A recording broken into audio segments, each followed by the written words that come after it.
I've known Sian for many years. We both went to the same primary school and secondary school together, and I'm not surprised at all that she's gone on to do amazing things, and I think it's just the start of what's to come. Because I'd seen on social media that she was doing some work in Argentina, but to what extent I had no idea, and I thought, gosh, this could really make a good story. It was just an ordinary girl doing extraordinary things. We all like a good story of somebody who has just purely worked hard to succeed, and this is exactly what Sian did. September 2016. 20-year-old Spanish student Sian Kelly was venturing out of Europe for the first time.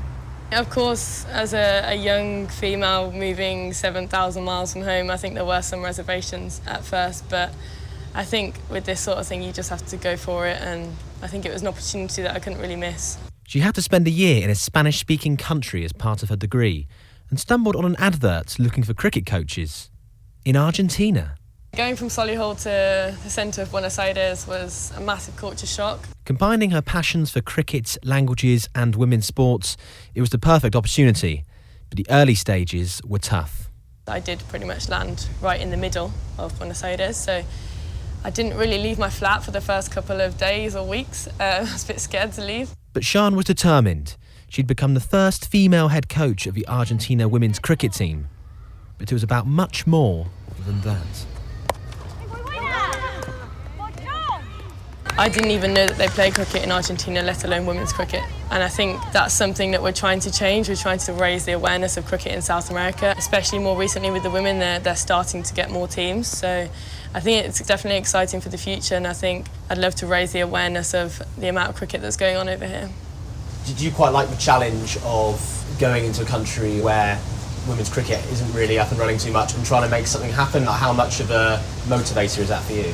Yeah, so I did enjoy coming to a country where cricket, especially women's cricket, wasn't very common or wasn't very popular, because I've always played men's cricket as a female back home, and I love that competitive edge. It's difficult at times because you do have to try and prove yourself every game, but I think that also helps you improve your game as well, because you really are focused on trying to make a difference and trying to prove that girls can play a good standard of cricket. And I think that's kind of even more heightened over here, where women's cricket isn't as widespread across the country. So the men don't get to see a wide variety of women playing cricket, so perceptions might be slightly different.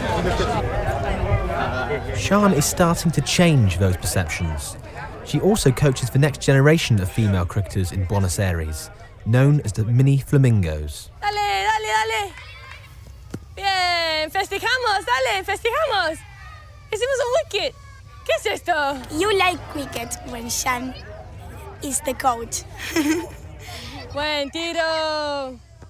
Cuatro. And she makes us do games to understand more, like doing catches or that things, and it's very funny. Cuatro, quédate. I love playing cricket because it's an excellent sport and you can play in teams with your friends in summer. She's good with us, funny, and also she is a good person. Sian started her own sporting journey alongside twin sister Marie, aged 7, at Earlswood Cricket Club near her hometown of Solihull.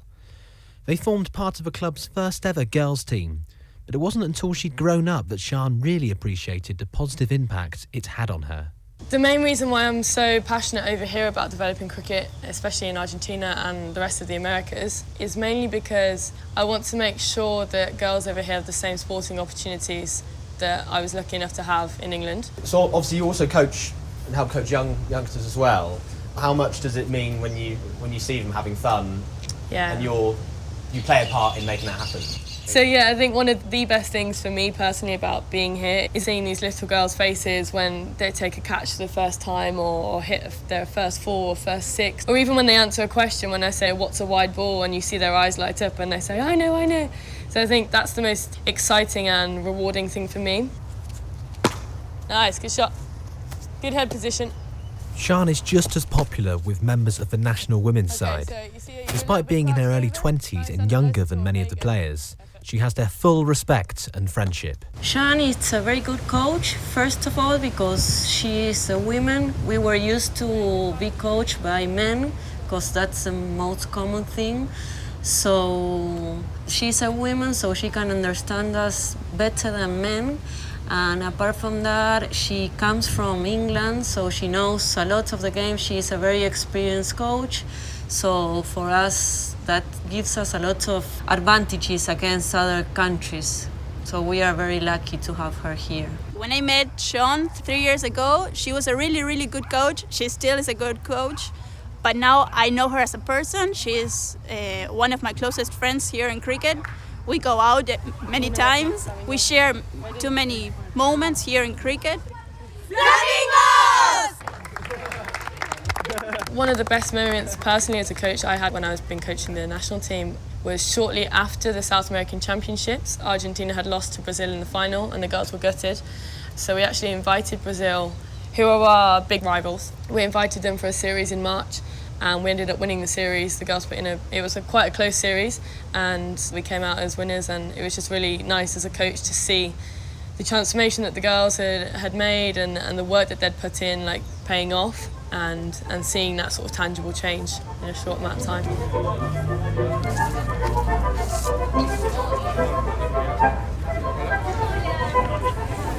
Sian has truly embraced Argentine culture. The slow-paced lifestyle, the food, and of course, the tango. But holding down a job on top of a rigorous cricket schedule has proven a challenge. It's been a pretty hectic couple of months. I've been trying to balance doing a consulting job as well as the cricket. So I'm hoping that next year when I come back, it will be a little bit more chilled out and I'll be able to go out and explore the city a bit more and focus a bit more on the cricket, I think. Next year, well, Sian has recently returned to South America and has earned herself a promotion. I will be doing a new role.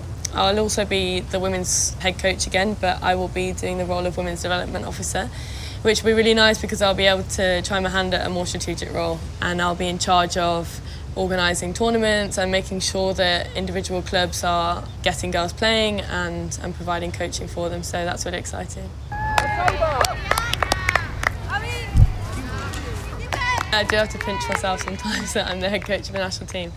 I mean, when I just started at my local cricket club at 16 years old, doing a Friday night here and there coaching, I never imagined that I would come out to Buenos Aires and be coaching all over South America. So it's definitely been a big step up and I've learnt a lot. But I've kind of realised that it is my passion and this is what I want to do. I've learnt so much from cricket. I think it's more than just a sport. I think it teaches you life skills, it makes friendships, it takes you to loads of places around the world. So I'd love to try and have as my job to spread cricket, not just in England, it could be in any country, just to try and expand the base of people that get to know the sport and obviously get to receive all the benefits that I have from it. Finally, why should other young coaches come out to other countries and start coaching cricket?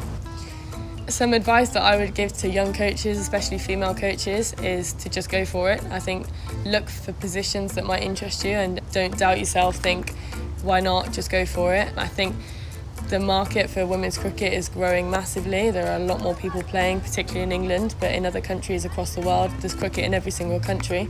There's always an opportunity, and I think female coaches are more in desire than people think.